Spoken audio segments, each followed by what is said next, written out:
are times I find it hard to sleep at night. We are living through such troubled times, and how can I pretend that I don't know what's going on? And every second, and every minute, another soul is gone. If we all stand together this one time, then no one will get behind. Stand up for life. Stand up for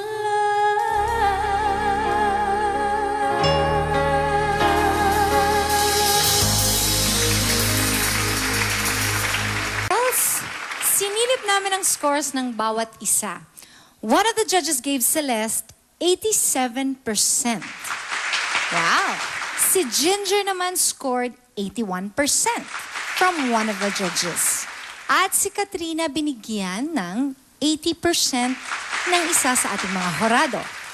Mga kapuso, 3 pa lang yan. 9 more contenders will try this route to become the first pre-qualifier. Umiinit ang laban dito sa Fast Forward to Superstardom ng Pinoy Pop Superstar! Magpapaalam na kami sa 6 sa inyo.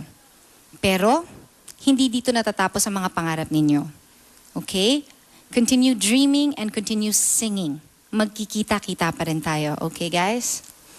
Sa mga natitira, may next level showdown pa. Let's listen to what the judges have to say. Okay, Celeste, Ginger, and Katrina, please step forward. Social, parang beauty contest. Yan. Okay. Danny? Okay. Ano ang masasabi mo sa kanilang tatlo? Okay, I start with Celeste. Celeste, medyo may mga sabit. Hindi mo siya masyado malinis sa pagkakanta. Kinakapos ng hangin, siguro nervyos. Ginger, medyo ganun din. Hindi pa rin malinis, maraming sabit din. Medyo parang I found your performance medyo sobrang pagka-sweet. Parang hindi bagay sa song. Katrina, medyo wala sa vocal range mo yung pinili mong song. And the ending was really bad. So, sayang. Okay? So, Katrina, I'm sorry. Ginger, sorry. Celeste, congratulations. Okay. Congratulations. Thank you very much. Thank you. And good luck sa inyong dalawa. Thank you very much. Ngayon, oh my God! Celeste, Patrick, Joyce, Argel, Alvin, and Giselle. Come on here, guys. Come on up. Come on up, guys.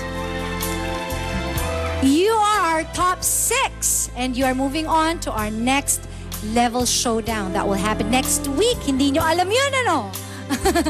May part 2 pa po ang Fast Forward to Superstardom natin at 6 na lang silang maglalaban-laban. 6 remaining callback contenders. One of them will become the first pre-qualifier. Follow their quest to Superstardom because there can only be one Pinoy Pop Superstar!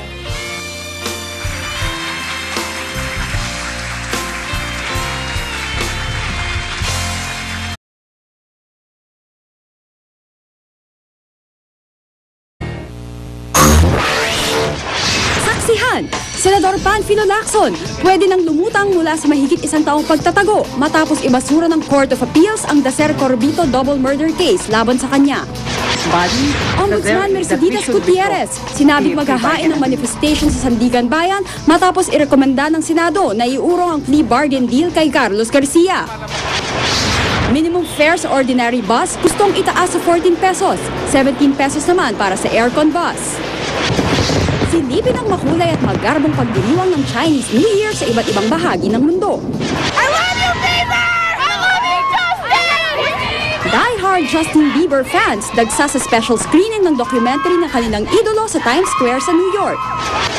At international pop icon Janet Jackson handang-handa ng mag-concert para sa kanyang Pinoy fans. They enjoy themselves. I hope they have a great time. Are we gonna see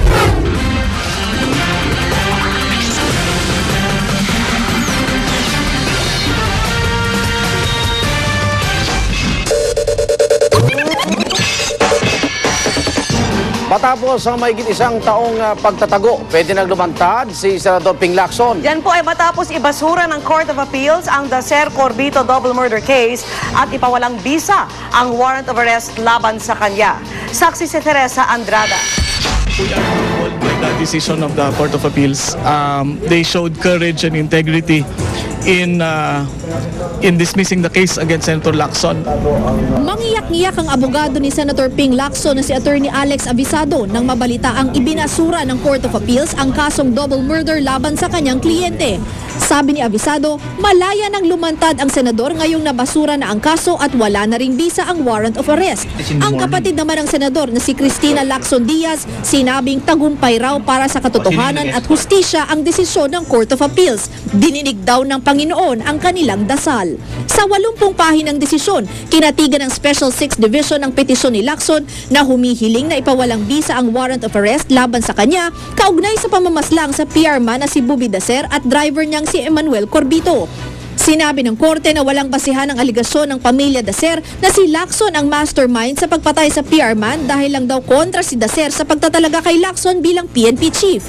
Ayon pa sa korte, hindi raw maituturing na credible at mapagkakatiwala ang testigo ang dating tauhan ni Lacson sa Presidential Anti-Organized Crime Task Force o PAOK-TF na si dating Police Senior Superintendent Cesar Mancao na nagdawit kay Lacson sa pamamaslang. Under oath, ilang beses daw kinontra ni Mancao ang kanyang sarili sa kanyang affidavits at ang inconsistency sa mga pahayag ng dating pulis ay nakaapekto raw sa kredibilidad nito. Katunayan, sa 2001 at 2007 affidavit daw ni Mancao, hindi niya binanggit o isinangkot si Lacson sa di umano'y special operation kontra umano kay Dacer.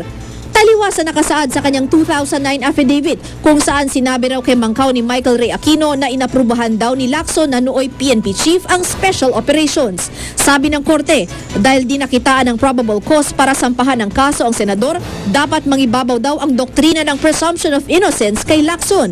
Bago lumabas ang desisyon, target na ng isang manhunt operation ng NBI si Lacson. Ilang raid na nga ang ginawa ng NBI sa mga lugar na sinasabing pinagtataguan ng senador. Pero nananatiling malapalos sa dulas ang senador. Si Justice Secretary Laila De Lima na siyang nag-utos sa agarang pag-aresto kay Lacson, tumanggi munang magbigay ng pahayag dahil di pa raw nababasa ang desisyon ng Appellate Court. Ang abogado naman ng pamilya Dacer ayaw rin munang magkomento. Ang kapwa naman ni Cesar Mancao di nababahala sa desisyon. Di pa raw kasi final and executory ito dahil pwede pang maghain ng motion for reconsideration at pwede pang iakyat sa Korte Suprema. Si Pangulong Aquino naman na kilalang malapit kay Lacson, tumanggi rin munang magkomento sa pagbasura sa kaso. Teresa Andrada ang inyong saksi. Matapos pagkaisa ng mga senador, maghahain ng manifestation si Ombudsman Mercedes Gutierrez sa Sandigan Bayan kaugnay sa rekomendasyon ng Senado na iurong ang plea bargain agreement kay dating AP Comptroller Carlos Garcia. Saksi si Ruth Cabal. Diretsahan ang tanong ni Senator Franklin Drilon sa Ombudsman sa pagdinig ng Senate Blue Ribbon Committee kanina. Pwede raw ba nitong bawiin ang plea bargain agreement nito kay dating AFP Comptroller Carlos Garcia? Total may mga bagong testigong lumutang para iliin si Garcia sa di umano'y pangulimbat nito ng mahigit 300 milyong piso sa pondo ng AFP. It is not a matter of saying yes or no because many people, nanonood po ang ating publiko. Kung sasabihin ko pong i-withdraw ngayon, dapat po pag nag-withdraw ako, meron naman po akong justification. Yung justification narinig mo rito yung testimony under oath. Mr. Chairman, we will file a manifestation to that effect. Thank you very much. To the effect that there is this recommendation coming from this body that we should withdraw the plea bargain agreement. and therefore that the approval of the plea bargain should be held in abeyance. And we leave it up to the discretion of the court. Pero sa pag-usad ng pagdinig, nabuo ang paniwala ng ilang senador na ano pa nga ba naman ang babawiing plea bargain agreement ng Ombudsman kung lumalabas na halos aprobado na rin ito ng Sandigan Bayan. Sa kasunduan kasing ito, naghain ng guilty plea si Garcia sa mas mababang kasong indirect bribery mula sa orihinal na kasong plunder, kapalit ng pagsuko ng 135 million pesos.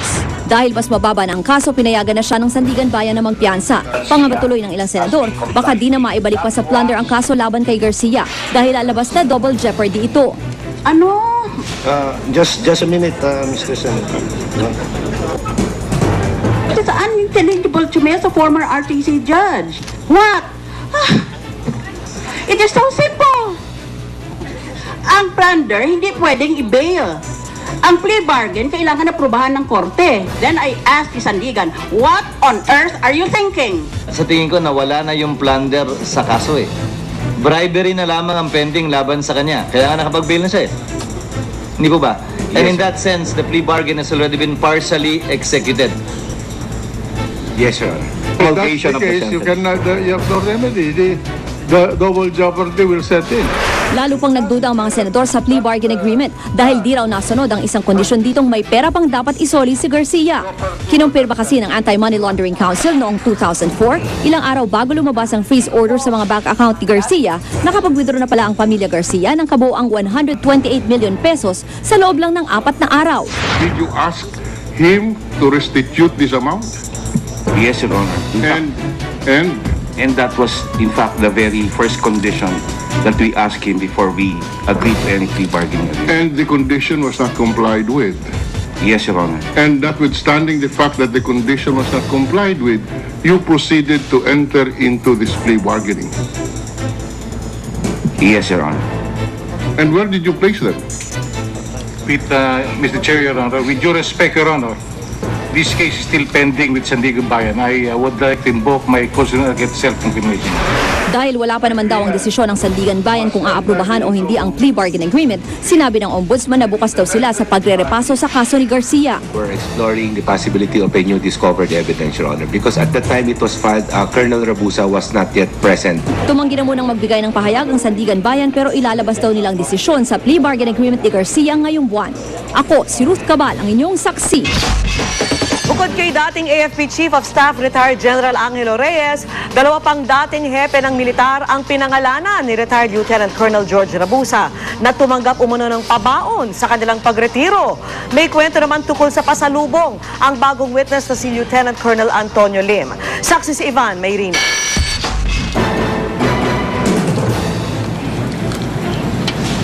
Kaya ako po ay umapila po sa inyo sa kagalang-galang ng mga senador at senadora, lalo na kay Senate President Juan Ponce Enrile at Chairman ng Blue Ribbon Committee, Teofisto Gengona Jr., na ako po ay gawing state witness at bigyan ng immunity sa mga kaso na pwedeng ikahantong ng aking mga patotohanan at patutunayan. Maraming salamat po. Mula sa isang whistleblower sa kapwa whistleblower, madamdami ng yakapan na dating AFP Budget Officer George Rabusa at kanyang deputy noon na si Lieutenant Colonel Antonio Lim. Sinigundahan ni Lim ang ibinulgar ni Rabusa na may pabaong 50 milyong piso kay dating AFP Chief Angelo Reyes nang ito'y magretiro noong 2001. Kanina ikinwento ni Rabusa na sa mahigit 2 taong panunungkulan niya bilang budget officer, may pabaon din daw na napunta sa dating heping si Roy Cimatu, 80 million pesos umano. Pero pinakamalaki raw ang pabaon kay dating AFP Chief Jomedjo Villanueva na umabot daw ng 160 million. Ang perang inilaan umano kay Villanueva, pautay-utay raw na inabot kay Carlos Garcia na noy controller dahil hindi ito pwedeng i-withdraw ng isang bagsakan. When you withdrew the whole amount of 160, napapansin ko dyan, nagwi-withdraw ka ng 10 million, I don't know if it was a daily withdrawal or a monthly withdrawal. Saan mo binibigay yung 10 million na wini-withdraw mo kada araw o kada buwan o kada linggo? Direkta po kay General Garcia. Didn't you bother to ask him na, Sir, saan ho mapupunta itong pera dahil ako ang magiging sabi niya sa akin na iniipon niya yon para nga ibigay kay General Villanueva. To full Colonel. Maliban sa pabaon, may kwento rin ng pasalubong. Si Lim na ngayon Director for Operations ng 3rd Air Division ng Air Force. 2 beses daw naghatid ng tig 5 milyong piso sa unang 2 buwan ni Cimatu bilang Chief of Staff. Bilang deputy ni Rabusa, siya raw ang nagsasalansan sa milyong pisong cash sa mga expandable envelope sa tuwing may i-deliver na cash sa mga general. Paano mo pinapackage? We place them in a expandable envelope, sir. Expandable envelope. would like to... Tumangging sumagot sa maraming pagkakataon si Garcia gamit ang kanyang right against self-incrimination. Ikinwento rin ni Rabusa na noong all-out war laban sa MILF noong 2001 sa ilalim ng noong Pangulong Joseph Estrada. Bumili raw sila ng 200 milyong pisong halaga ng 105 howitzers mula sa bansang Thailand nang walang public bidding at gamit ang pondo na dapat sana ipasweldo sa mga dagdag na tropang sundalo.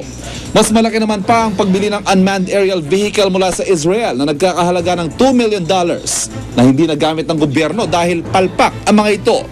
Humarap din sa pagdinig ang controller na sinundan ni Garcia na si retired Lieutenant General Jacinto Ligon. Ilang beses siyang sinabing hindi niya maalala ang mga itinatanong sa kanya. With due respect, Your Honors, Mr. Chair, wala po akong naaalala nga doon. Wala po akong alam sa nangyaring gano'n. Just to refresh your memory, General Ligon.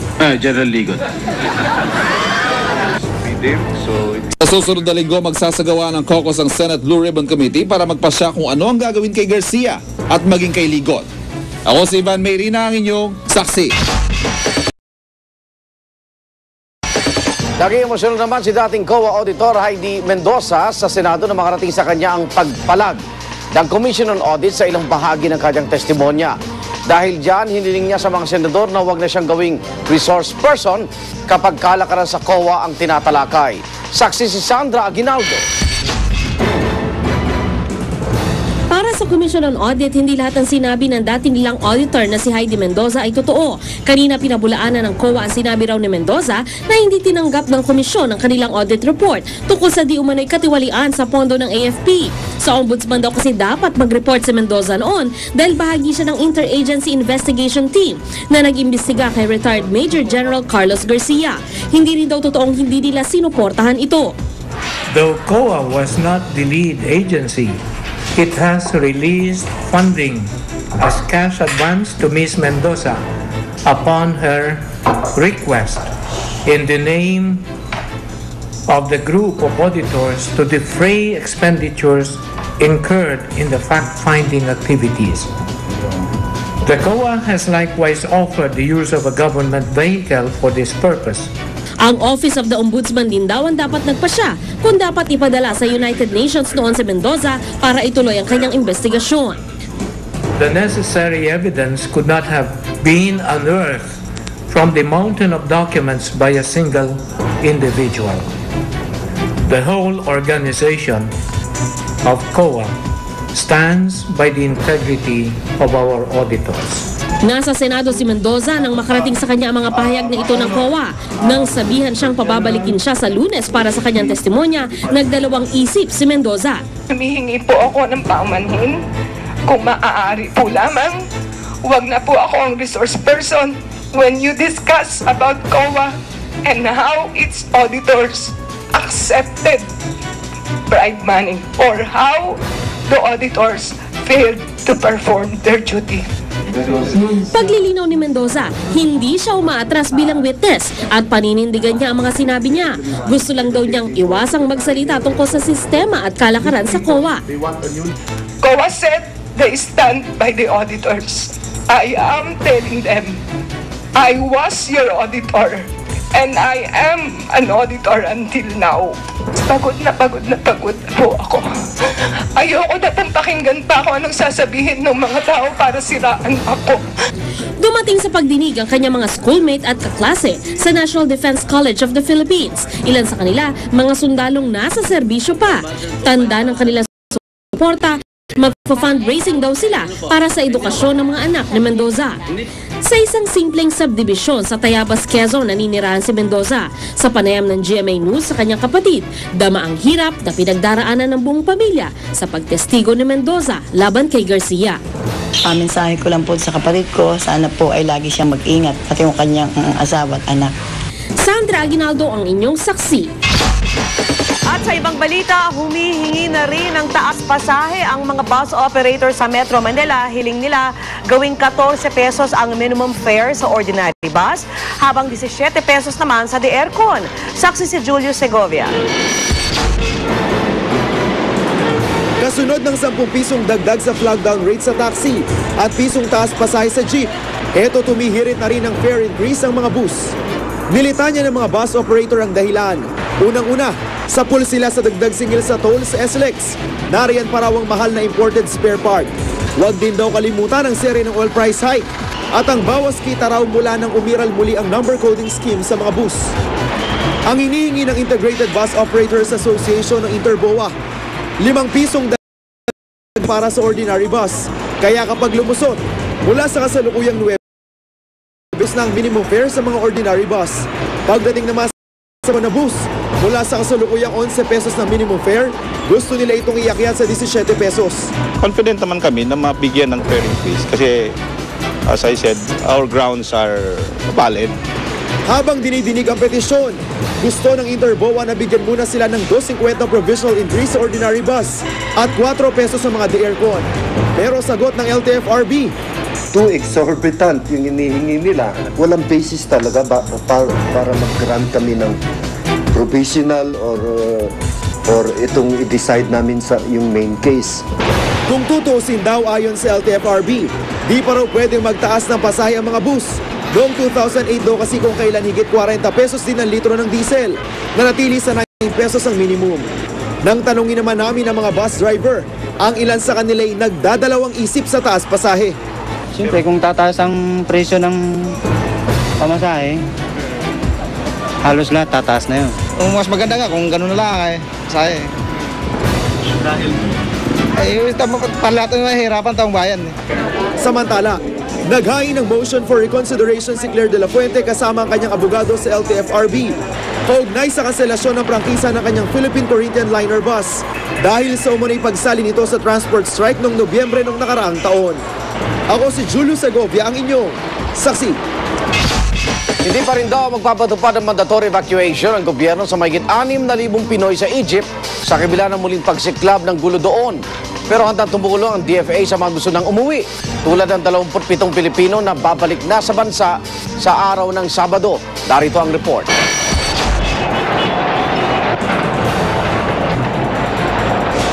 Animoy umulan ng mga bato't bola ng apoy sa may Tahrir o Liberation Square sa Cairo, Egypt sa muling pagsiklab ng sagupaan kagabi sa pagitan ng mga rallyista at taga-suporta ni Egyptian President Hosni Mubarak.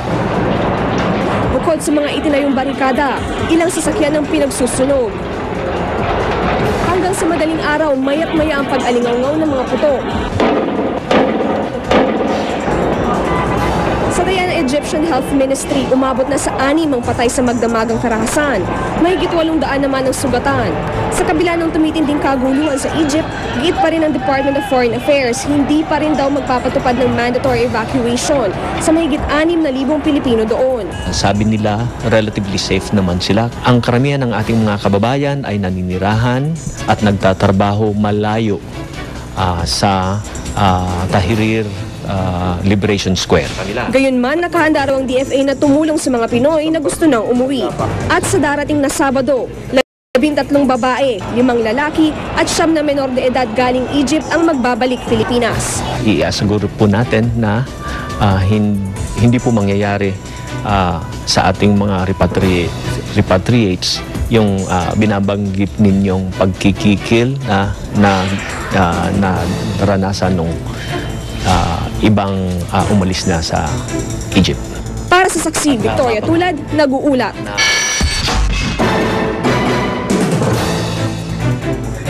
Saksi ako sa kaguluhang nagaganap dito sa Egypt. Nakatira kami malapit sa Tahrir Square, Cairo. Malungbong buntis ang aking asawa at may 4 na taong gulang kami lahat. Ilang araw na kami hindi nakakalabas ng bahay. Nang sinubukan ko lumabas ng bahay kahapon, hinanapan ako ng pasaporte ng mga sibilyan at gusto pa itong kunin sa akin. Puro nakawan, wala nang bukas na tindahan. Paunti ang supply ng aming pagkain. Kaya naman muli, kami humihingi ng saklolo sa ating gobyerno. Mula rito sa Cairo, Egypt, ako si Edwin Jeffrey Agabao, ang inyong saksi. At kayo rin pwede maging saksi bukod sa mga video at litrato ng mga balitang inyong nakunan. Pwede rin ipadala sa Uscoop ang kuha sa inyong sarili habang ikinukwento ang inyong nasaksihan. Dahil dito sa saksi, hindi lang reaksyon nyo mahalaga. Kasama rin namin kayo sa pagbabalita. Samantalang naiyak at naglabas ng galit ang may bahay ng isa sa mga pinatay na mamamahayag sa pagpapatuloy ng hearing sa Maguindanao Massacre case. At dahil dyan, pinag-usapan ang mga kaanak ng mga biktima na kung di nila kakayaning mapakinggan ang mga testimonya ay wag na silang personal na dumalo sa paglilitis. Saksi si June Veneracion. Ayoko na matanggal! Ayoko na matanggal! Hindi na nakayanan ni Mirna Reblando ang makinig sa testimonya ng isang doktor ng NBI sa isinagawa niyang autopsy sa ilan sa mga biktima ng Maguindanao Massacre. Asawa ni Reblando ang isa sa mga media man na pinaslang sa pinakamatinding political massacre sa bansa. Hindi na rin napigilan ng iba pang kamag-anak ng mga biktima na maging emosyonal. Si Reblando, naglabas ng matinding galit sa isa sa mga abogado ng mga akusado. Bobo siya! Bobo! Bobo yung Manuel na yan. Bobo talaga yung abogado na yan. Ang tinutukoy ng byuda ay si Attorney Andres Manuel. Sinabi ro kasi noon ni Manuel sa isang panayam na baka mga biktima rin ang nag-away-away kaya nauwi ito sa patayan. I don't recall anything like that. Dahil sa kaguluhan sa labas ng korte, ilang minuto ring nasuspindi ang hearing ng Maguindanao Massacre. Pinapakiusapan ng mga kamag-anak ng mga biktima ng Maguindanao Massacre na kung hindi nila kakayanin ng mga makikita at maririnig, iwasan na lang muna ang pagdalo sa mga susunod na pagdinig. Sa testimonyo ni Dr. Reynaldo Romero, medico legal ng NBI, sinabi niyang nasa early stage of decomposition na raw ang mga katawan ng mga biktima ng kanyang i-autopsy. Nagtamo raw ang mga ito ng multiple gunshot wounds na nagresulta sa agaran nilang pagkamatay. June Veneracion ang inyong saksi. At sama-sama nating saksihan. Fireworks, layo ng Dragon Dance, tampok sa pagdiriwang ng Chinese New Year sa iba't ibang panig ng mundo. Special screening ng movie documentary ng teen pop star na si Justin Bieber, dinagsa ng fans. International pop icon Janet Jackson handa nang bumirit para sa kanyang Pinoy fans. Balitang hatid ng isang liga na katotohanan. Sa sama-sama nating pagiging saksi.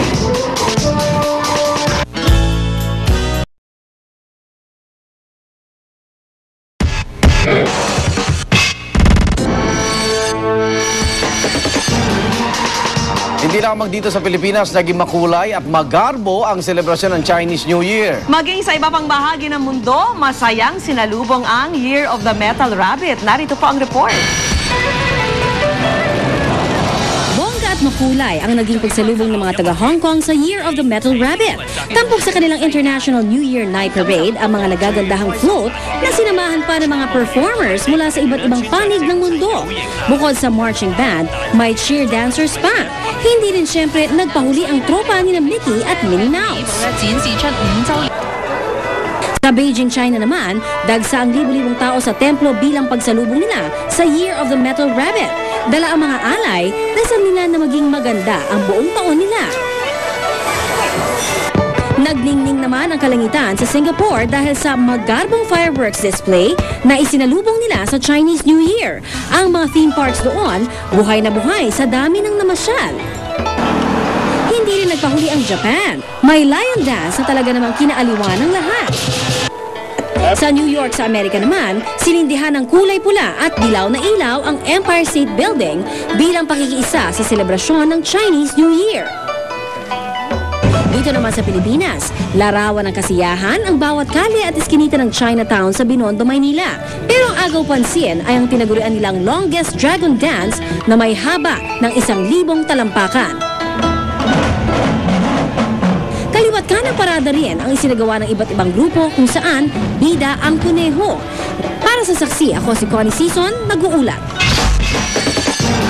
Special football event sa Amerika, mga aso po ang maglalaban-laban. At screening ng movie documentary ng teen pop star na si Justin Bieber sa New York, dinagsa ng mga tinatawag na believers. Bieber Fever sa New York City. Dagsaan at siksikan ng mga believers para sa special screening ng movie documentary na Justin Bieber, Never Say Never. At kahit karamihan sa kanila wala namang ticket, nagbaka sakali silang masilayan o masilip man lang ang teen pop star. Sa February 11 naman, tiyak muling pipila ang Bieber fans para naman sa US premiere ng movie doc na tungkol sa success story ni Justin Bieber. Mula sa pagiging small-town performer sa Canada hanggang maging isang internet phenomenon at ngayon isang global superstar. Sa Sa New York pa rin, inilunsad ang first ever iPad newspaper in the world, ang The Daily. Sa halaga raw na 14 cents a day, makakapag-subscribe na rito ang mga iPad user. Ayon sa News Corporation, New Times demand new journalism, kaya raw nila pinangunahan ang proyektong ito. The field is ready. Kasabay naman ng Super Bowl football event sa Amerika, maglalaban-laban din ang mga all-star, all-cute doggies sa taunang Puppy Bowl. At this year daw, extra special ang tournament dahil karamihan ng star players ay galing sa mga animal shelter at rescue center.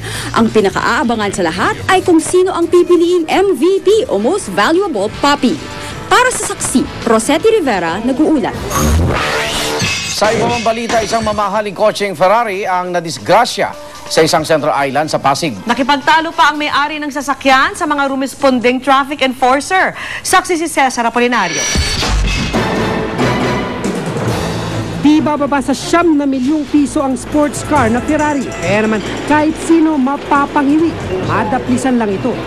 Mag-aalas sa isang umaga kanina bumangga ang mamahaling Ferrari ito sa island sa Meralco Avenue sa Pasig. Galing ng EDSA Ortigas ang sports car at nawala ng kontrol pagliko sa Meralco Avenue. Na-intimidate siya dahil na-intimidate siya dun sa driver. Hindi niya alam siguro kung kakaliwa o kakanan. So anong nangyari sa kanya, iniwasan niya.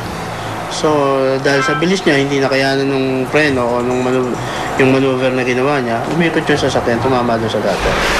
Agad rumisponde ang mga traffic enforcer pero sermon ang bungad sa kanila ng may-ari ng Ferrari at ng kasama nito. Sinita kasi ng mga traffic enforcer ang paglalagay ng car cover sa Ferrari. Nadelikado raw dahil hindi malalaman ng ibang motoristang may aksidente pala.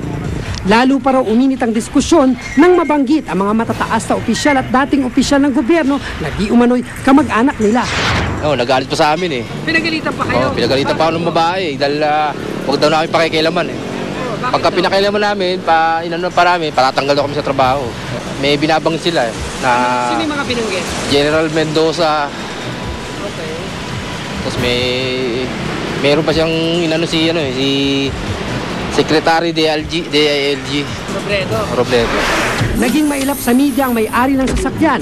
Kahit ang investigador ng PNP na tumutok sa aksidente, tumangging ipakita ang mga dokumento at driver's license ng may-ari. Bakit pag si Juan de la Cruz na nabangga, nang binamaneho niya jeepney lang, pinapakita sa amin nag-request ba siya? If this Juan de la Cruz requested me na to present his document, gagawin ko. Nakakuha ng dokumento ang GMA News pero tumanggi ang source na magpakilala. Batay rito isang Oliver Chua ang nakarehistrong may-ari ng Ferrari na ibinenta kay Vincent Mendoza Escobar. Si Escobar ang nagmaneho ng Ferrari nang ito'y mabangga. Naharap siya sa reklamong reckless imprudence resulting in damage to property.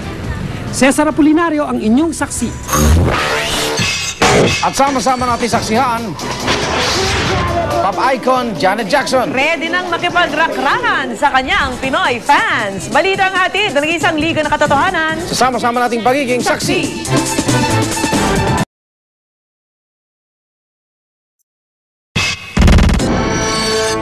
Nasa Pilipinas na international pop icon na si Janet Jackson para sa kick-off ng kanyang concert tour. At bukod sa kanyang mga hit song, asahan na rin daw sa concert ang kanyang signature dance moves. Saksi si Aubrey Carampel.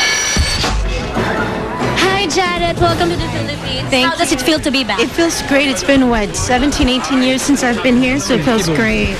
Alas 6:30 ngayong gabi nang dumating sa bansa ang international pop icon na si Janet Jackson. Nandito ang American singer para sa first stop ng kanyang concert tour na #1's Up Close and Personal World Tour.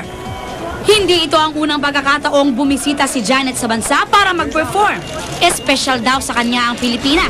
Kaya't dito sa Manila niya napiling gawin ang kick-off ng kanyang concert tour. At di tulad sa kanyang mga nakaraang concert, puro hit songs ang ipe-perform ni Janet. At asahan daw na muli nating masasaksihan ang kanyang paghataw on stage. I just hope they enjoy themselves. I hope they have a great time. Bukas ng gabi na ang concert ni Janet sa PICC Plenary Hall. Ako si Aubrey Carampel, ang inyong saksi. Susunod na po ang rescue at yan mga pangyayaring tinutukan ninyong nag-iisang liga ng katotohanan Ako naman, Arnold Xavier. At sa pamamagitan ng Newscoop, Twitter at Facebook, pwede kayong maging bahagi ng paghahatid namin ng mga balitang walang kinikilingan, walang pinoprotektahan, walang kasinungalingan. Serbisyong totoo po lamang. Ako po si Vicky Morales. Hanggang bukas, sama-sama tayong magiging saksi.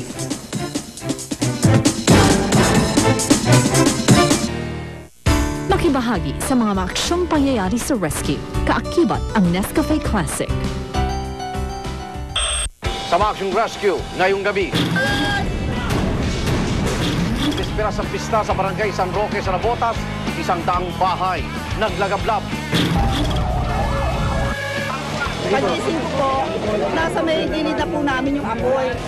Hindi pa natin kung bata o matanda. Demolition sa San Juan, nabalot ng tensyon. Hindi kayo makatao! Mga bata, sanggol! Titigas nyo! Huwag kayong titigas, may mga bata! Hindi nila kami pinakinggan! At bayolenteng taong kalye sinagip ng Mayor's Action Command. Hindi ako mental. Nakakumandar ako ng nasa. Wala akong ginagawa. Hindi, ligan na. No! Nay! Uy! Pagkat gabi, ako naman Arnold Xavier. Oras na ng totoong drama at aksyon dito sa Rescue.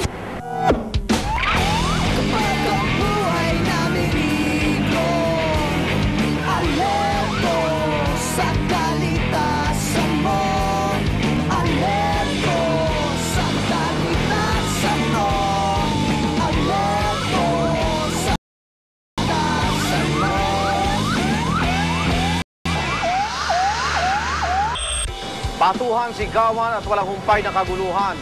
Yan ang karaniwang tagpo sa tuwing may demolisyon sa mga informal settlers. Ang pinakuling target ng demolisyon ay ang mga residente sa pinaglabanang shrine sa San Juan. At tulad ng inaasahan, tumaas ang tensyon hanggang sa nauwi sa sakitan.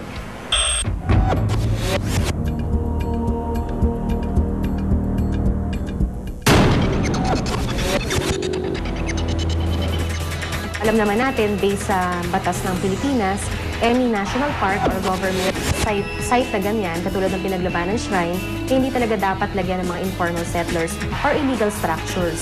So, ang ginawa naman ng city government ng San Juan, unti-unting i-develop yung government area, yun nga yung pinaglabanan shrine. Ngayon, itong sinasabi natin na relocation efforts, ito ay hindi naman basta na lang na ginawa. May mga proper notices na ginawa yan. In fact, ang city government nagtalaga lang ng area na sasakupin 55 families, 55 structures. Ngayon, sa 55 structures na yan, yun lang yung tatanggalin. Kasi yun lang naman pansamantala ang gagamitin na ng construction ng new city hall namin.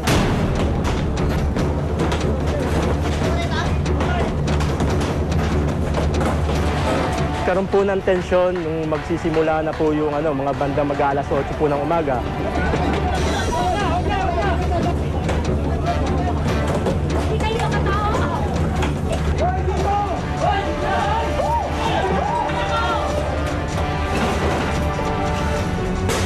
Nagkaroon po ng batuhan. Parehas po, meron pong sugatan sa pulis. Meron din po sugatan sa side po ng mga i-demolish na bahay. Sa kaso po ito, meron po mga nabato sa ulo.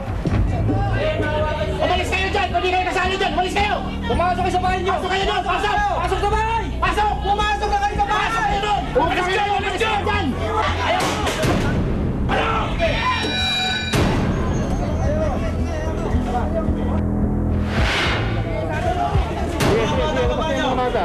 Mga bata!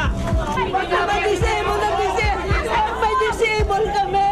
Yung asawa ko hindi ko maibaba! Mga bata, sanggol! Titigas nyo! Matiya ka na! Nagdadami nyo kami! Huwag kayong titigas, may mga bata! Hindi nila kami pinakinggan! First time ko pong ma-involve sa ganito makita ko mismo ng aktual yung pangyayari. Katulad po yung mga sa tear gas, sa mga bata, para pong nakakaawa po. Kaya lang po, kami po yung trabaho po namin, kailangan namin gampanan. Kayo, Tao din kayo, tatay din kayo, may mga anak din kayo. Sana naman, makonsensya naman kayo na ganito ang kinasasakitan namin. Sa ako lang, sa totoo lang, wala. Ako sa party ko, wala akong notice na tanggap nga mula sa kanila. Sa galit nila na yun, siyempre, natural na sa kanila yun magalit. Kami naman, naunawa namin sila dahil kahit ikaw ba naman, lubaing ng bahay mo, masakit din sa'yo. Pero utos lang sa amin ng ano namin, nakakataas, sumusunod lang kami. Ang Montalban, isang sakay na lang yan. It was formerly called Montalban, pero ngayon Rodriguez Rizal. So it's like going to Antipolo na very accessible. Alam naman natin na ang nagbabiyahe ng jeep, lahat ng transportation is ando doon na. Ito na yung pinakamalapit na relocation site na in-offer ng National Housing Authority. Hindi ko tatanggapin yun. Kahit libre. Mabuti sana kung kung halimbawa man sila magbigay ng bahay, ang gusto ko dito lang, ayoko sa malayo. Kaya yung sweldo ng asawa ko, maliit lang. Kuntinto na nga kami, nga mag-ulam kami ng asin, basta magsama-sama kaming pamilya at malapit sa trabaho ng asawa ko. So kung napaalis o na-demolish ang bahay nila, napakasakit. And it caused not only, psychological problems, minsan hindi na nare-repair. Kasi po dito sa kaso po ito, sa demolition, imposible pong hindi po tayo magkaroon ng mga casualties. Maaari pong magkaroon ng kaguluhan, galing po sa kabilang grupo, o kaya sa grupo rin po ng gobyerno. Sa amin po dito, kami po nandito para po gampanan yung tungkulin namin na kung ano man po yung mga injuries na ilapit sa amin, dadalhin po namin sa ospital at bibigyan po ng first aid.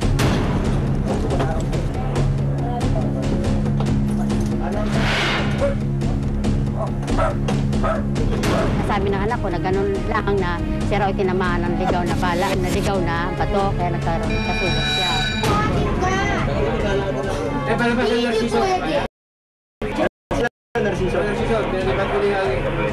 Butas yung laman niya dito sa paa, kaya nahirapan siyang itapak at ilakad ang kanya.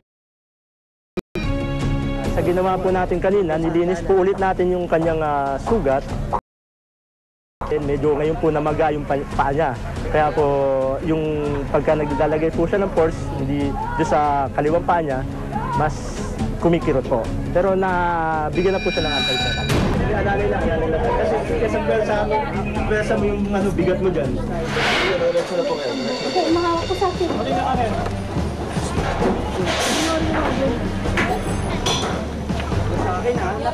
Posible pong ikamatay mo yun kung matetano ka Ang kailangan po natin dito, malaman din natin kung ano yung nakasugat sa kanya. Kung baka mamaya po, meron pong, siyempre, hindi po natin alam kung ano po yung mga ibinabato.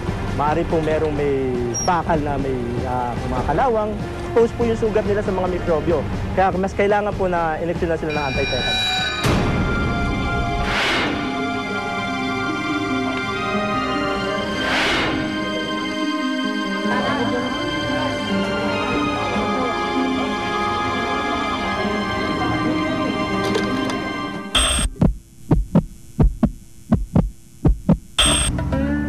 Magandang pabahay ito. It's a bungalow type. Although row houses, dikit-dikit din sila. Pero meron silang privacy at dahil nga separate yung mga housing. May payment scheme ang National Housing Authority, 200 pesos a month ang babayad nila. Pero may moratorium na 1 year. January 25, 2012 pa sila magbabayad ng 200 a month.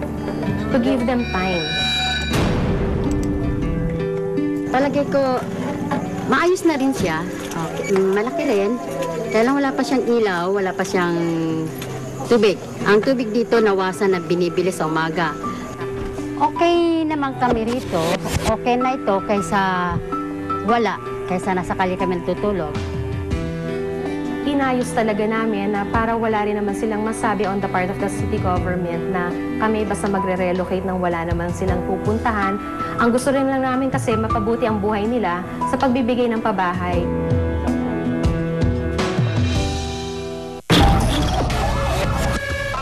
Pagising ko po, nasa may init na po namin yung apoy. Hindi pa natin kung bata o matanda.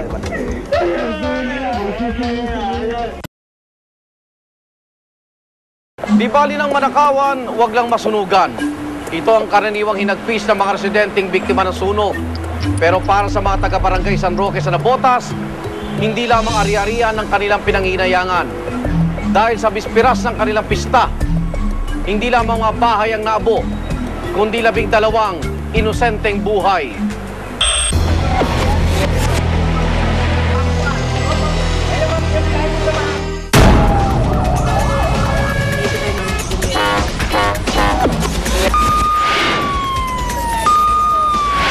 Pagdating po ng ating fire truck dito ay nag-alarma kagad ng first alarm at sunod-sunod na po yan. Sunod-sunod na po yan at sa loob lamang ng 18 minuto ay nagkaroon po tayo ng Task Force Alpha ang ating pong alarm.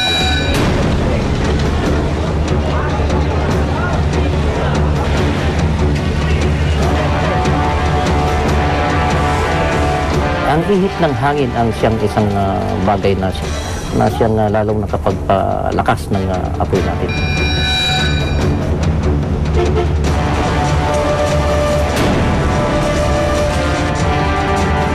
Magulo po ang sitwasyon dahil nga dun sa mausok ang paligid, mainit ang paligid, ayun, may mga nag-iiyakan. Pag-iising ko po, nasa may gilid na po namin yung apoy. Kaya ang ginawa ko, hinila ko na lang po yung special child ko na. Tapos, bumaba na kami. Wala ko kami nailigtas kahit yun.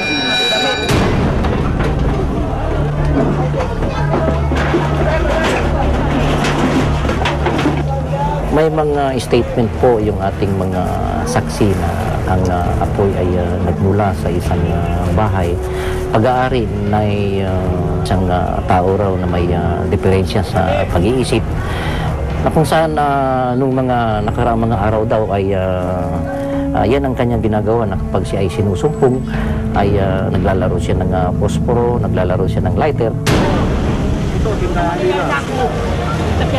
Ang mga bumbero po natin ay talagang nahirapan sa pagpasok dito sa area na ito. Gawa ng yung mga iskinita ay talagang makitid. Wala po silang madaanan dyan kaya yung iba bumbero natin ay sa bubungan na lamang ng mga bahay sila umakyat.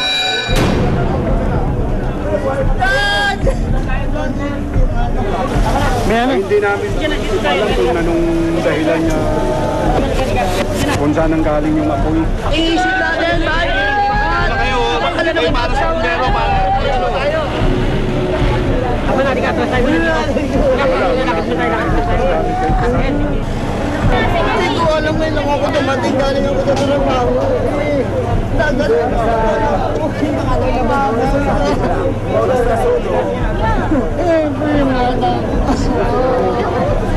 Tatlong bata ang wala sa matanda. Dalawa, sir. Dalawang bata. Wala. Yung ina ng bata. Ilan, sir? Ilan? Dalawang matanda. Bata ba ito? Dalawang bata, isang matanda. Tatlo lang to? Dalawang bata, dalawang matanda. Dahil sinisiguro po namin na sa ilalim niyan ay talagang wala na. At doon po namin nakita yung mga naso. Muna magpapapasok pa, sabi mo.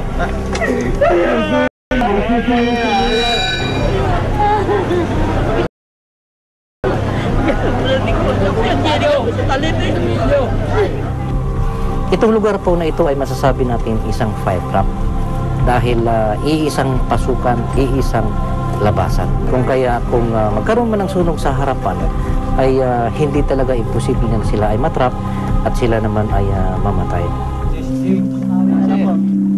Patras tayo. Meron po tayong 11 tao na namatay na ganay na sunog at meron po tayong 12 na namatay naman siya ng dahil sa heart attack.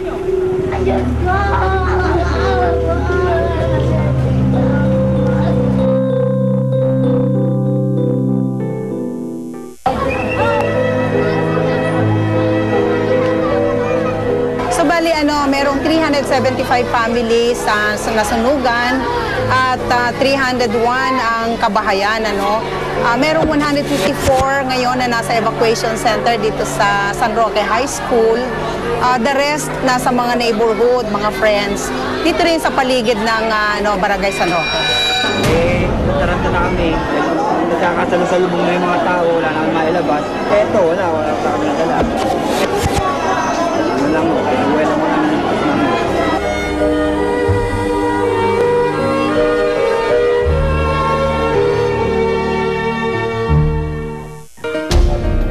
Kapag nagtayo ng bahay, ay talagang isiguro po natin na merong alternative na exit na pwede nating madaanan.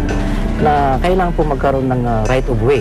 Kaya dapat nga magkaroon ng reblocking na tinatawag, na maisaayos yung mga kabahayan. Dapat bigyan talaga ng halaga ay yung meron tayong tinatawag na fire exit.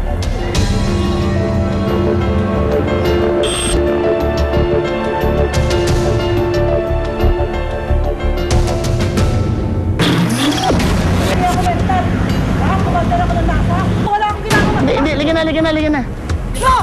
Nay! Uy! Ronda ng Mayor's Action Command ng Mandaluyong, isang banta sa peligro ang kanilang inabutan. Isang taong kalye sa Boni Avenue ang wala sa katinuan at nambabato raw ng mga inosenteng dumaraan.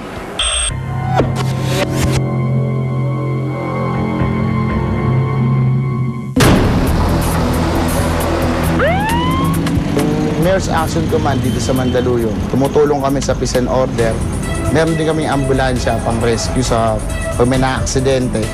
Katuwang din kami ng DSWD sa mga operation nila, dun sa mga taong pakalat-kalat sa kalsada naman yung natiran.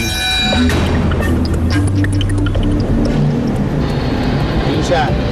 Bali, siya yung gagalagal ang taong grasa dito sa Mandaluyong Alongkon. Habang nagpapatrol kami, nakita namin siya, medyo alangan yung pwesto ng pagkakahiga niya kanina doon sa gilid ng Along Boni. Kaya ginising namin siya kasi baka mamaya, yung pagtulog niya yun, hindi siya mapansin ng sasakyan, madaanan siya, pwede siyang mamatay. Ganyan niyo ako, ganyan niyo ako? Ha? Hindi ako mental. Ha? Kumandala ko ng nasa?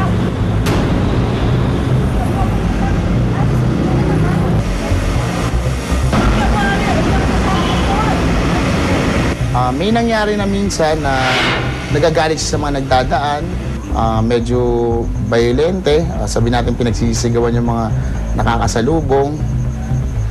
Yun, kaya pwedeng baka umabot pa sa sa pagkakataon na makasakit siya. Maraming paraan para kayo ay Ano po? makulong, okay? Ako si Janet Jola. Ano kaso? Hindi po, Nay, gagala-gala po kasi kayo. Kaya nakita lang kayo dito, bawal po yung ganyan. Diba alam niyo naman po yun. Hoy, mga kidnapper kayo. Hindi kami kidnapper. Opo, ay sigaw ng sigaw. Ayoko. Opo, saan po ba yung mga gamit nyo? Mandaluyong. Bali, hinabol namin siya. Pinakiusapan namin siya na maayos, na sumama na lang sa amin, bibigyan namin siya ng tulong. Kinalanya nyo, wala akong ginagawa. Hindi, ligan na. No! Nay! Uy! Ligan na. Sige na po. At ito, ako magbubuhat ito, bubuhatin. Hindi, bakit ako ang pinag-iinitan nyo? Marami dyan. Alam nyo, kasi tinawag po kayo na gagala-gala po, may natutulog, kaya po kayo pinuntahan. Hindi kayo pinag-iinitan. Hindi! Ako ang mayari ng bansa. Kayo ang makukulong. Lahat tayo. Sama tayo. Sama tayo, tara. Sama-sama tayo. Napansin namin na medyo may kakulangan siya sa pag-isip kasi hindi siya sumasagot na maayos kung ano yung pinagsasabi niya.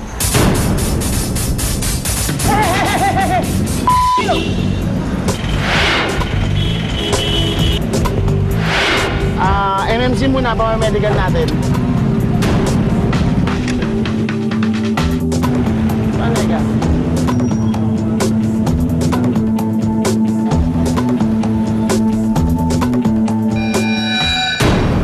Yung client na turn over sa amin ng MAC, Matagal na namin siyang nakikita na palakad-lakad dito along City Hall, along Bonnie Avenue. Marami siyang daladalahan na usual naman yun sa mga katulad niyang taong grasa. After nung medical, doon na ginawa yung collateral interview sa kanya. Yung observations. Collateral interview, yun yung mga unang impormasyon na madali mo makukuha.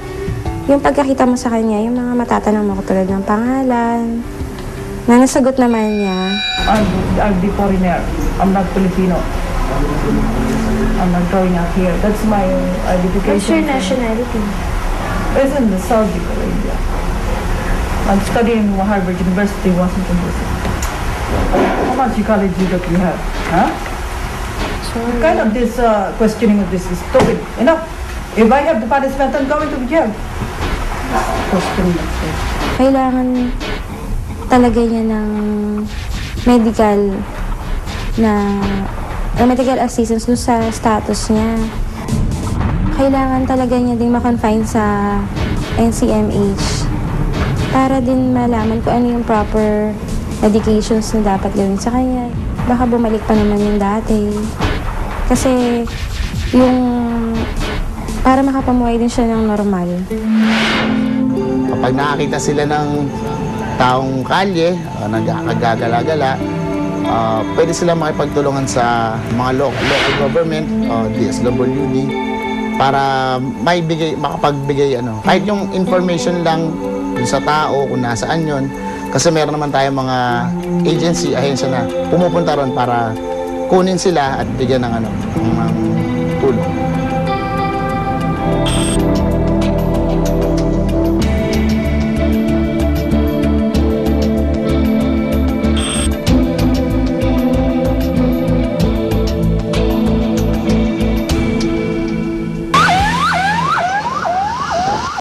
Walang patidang aksyon sa rescue.